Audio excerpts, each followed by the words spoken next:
नमस्ते सबजनालाई। नमस्ते। आज चाहिँ म नि यसो जनावरसँगै ज्ञान पनि पेल्दिउँ भनेर आइरहेको छु है। बाक्लो भयो है।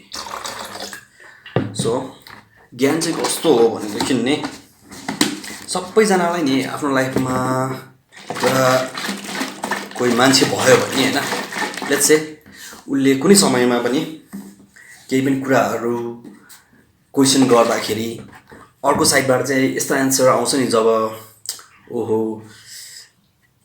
लाइक फेरि दोहोऱ्याएर केही सोध्नै नपर्ने गरी जवाफहरू आउँछ नि, कुनै पनि डाउट नै नरहने गरी बिस्तारमा एउटा कुरा सोध्ने बित्तिकै कम्प्लिट जवाफ आउँछ। कति राम्रो लाग्छ नि त, राइट? तर आफैले जवाफ दिँदाखेरि चाहिँ सिमिलर वेमा फेरि दिन चाहँदैनन् हैन। अनि त्यही भएर कतिजनाको चाहिँ अब कम्प्लेन कस्तो हुन्छ नि,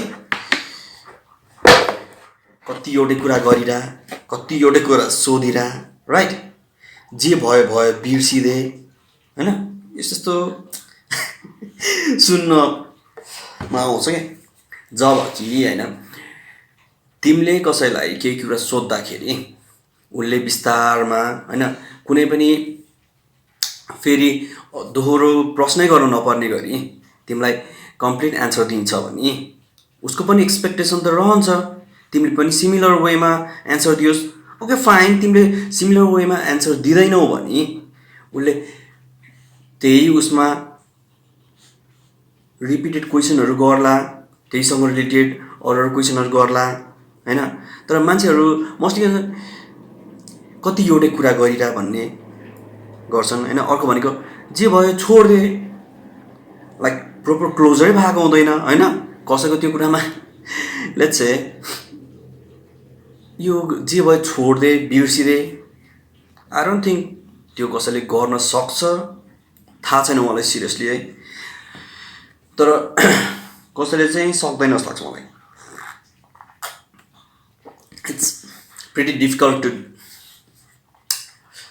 लिभ द थिङ्स अनरिजल्भ के हैन। रिजल्भै नभइकन यति छोड्न सकिँदैन। द्याट्स वाइ त्यो एउटा कुरामा रिजल्भ गरौँ भनेर लागि पर्छ क्या कोही, अनि त्यसैबाट झन् कन्फ्लिक्टहरू सुरु हुन्छ नि।